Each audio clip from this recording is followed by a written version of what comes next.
Gar. This is Tracer reporting on the latest from Boba Fett, the legendary bounty hunter who now seeks to become the Godfather of Tatooine.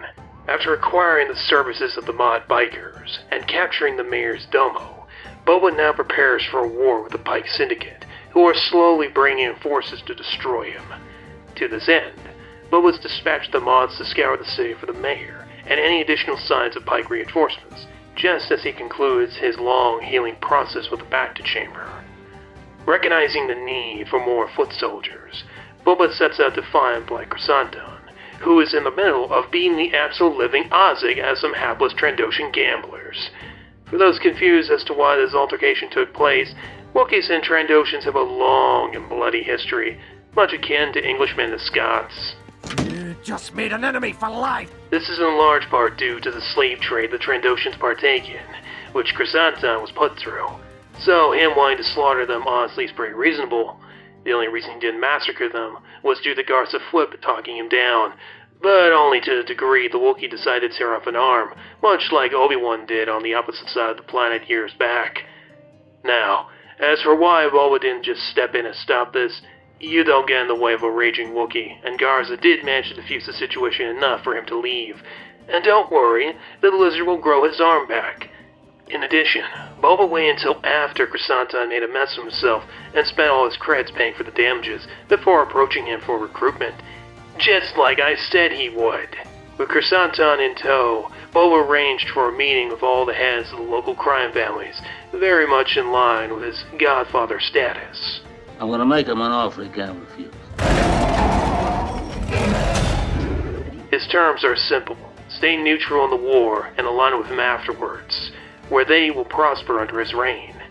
They, after all, have no choice. The Pikes have claimed Tatooine as part of their growing spice trade, and once they have eliminated Boba, they'll be coming for the rest of them next. That leaves Boba and Fennec to begin recruiting for the coming war, and Boba knows exactly where to start. Din Djarin was last seen in possession of the Darksaber, which will put him at the head of the efforts to take back Mandalore.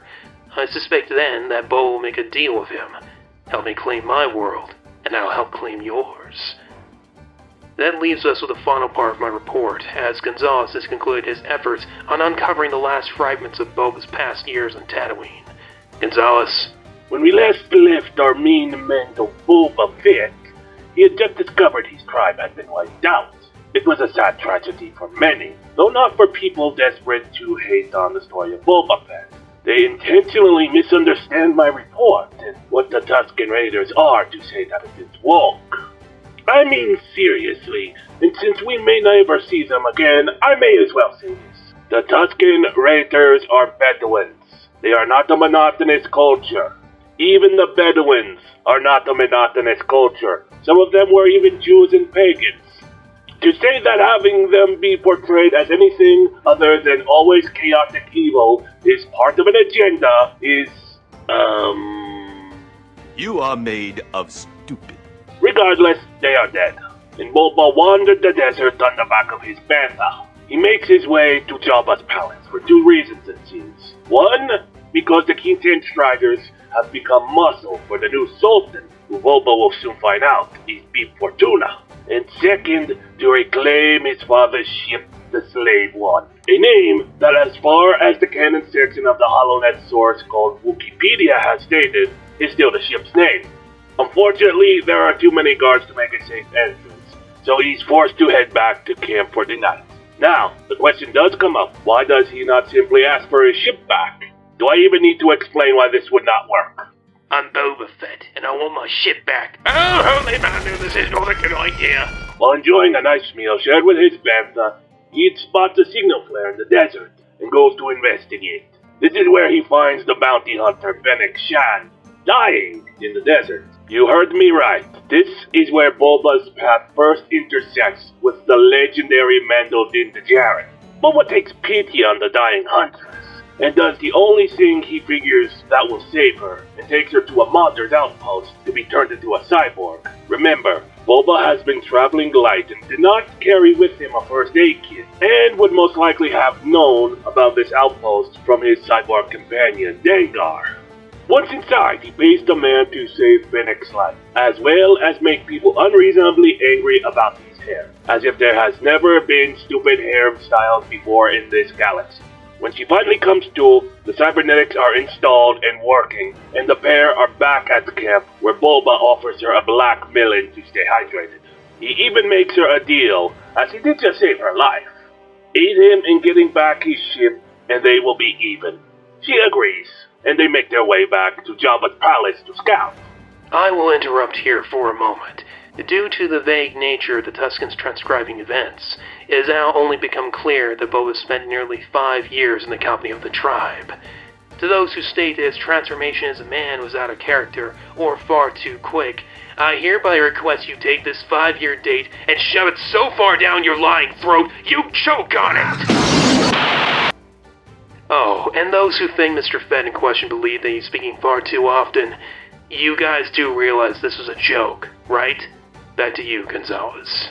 Once they get back to the palace, Fennec scouts the place with a baby probe droid and asks Boba what he is planning on doing, to which he states his intention to kill Bib Fortuna and taking his throne. Being tired of working with crime lords who do not really appreciate bounty hunters and just send them to their deaths carelessly. If a fat slug like Jabba or a gluttonous pig like Bib Fortuna can rule like a king, why can't he? It is time to leave his father's footsteps and his past as a bounty hunter behind him and become something else. Something better. The probe returns with the info they needed to slip past the guards. They break into the kitchen, where they find in dispatch a pair of droids working on the night's feast. One of whom used to be the inventory droid of the droid torture dungeon. One of them even tried to go all General Grievous on him. Or Maximilian from the Black Hole. After their battle in the kitchen, they make their way to the hangar, where the alarms grip, and they must fight their way through a pack of Gamorreans and Ecto bikers. Boba makes his way into his ship, so they can use it to aid in their escape, while Fennec guards his back like his father before him. Unfortunately, the weapon systems are jammed as Boba tried to turn his ship around, leaving Fennec to have to snipe from the ramp and blast a way out of the hangar bay.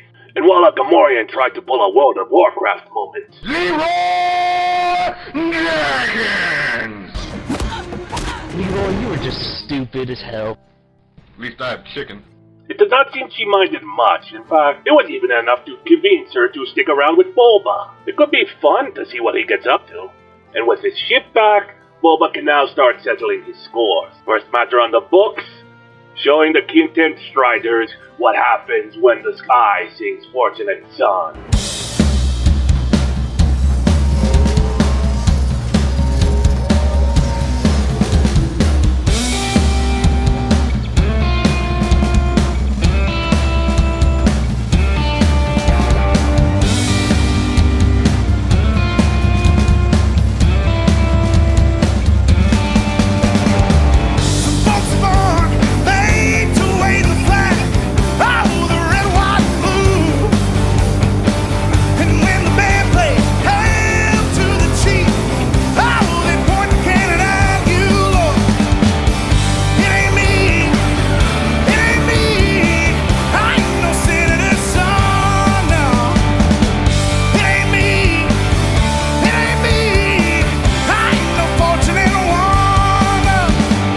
Oh, very cathartic indeed.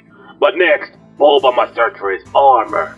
The best place to look is inside the pit of Carcoon, inside the Sarlacc.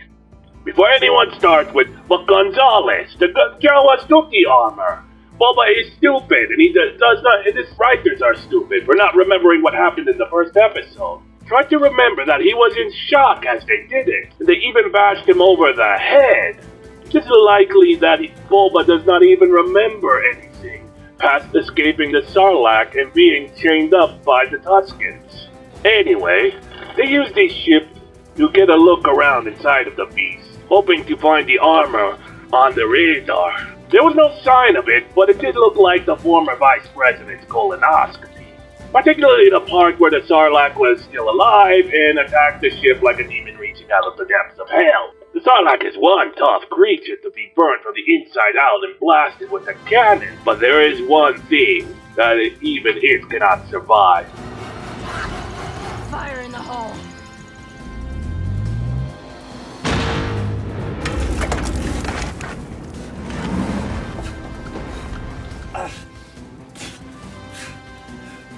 memo. 4 pounds of C4 may be a little excessive. Oh, God, I love that sound. Anyway, having a closer look inside of what's now the corpse of the Sarlacc, Boba still cannot find his armor. But he does offer Fennec a part to play in what is soon to be his criminal empire.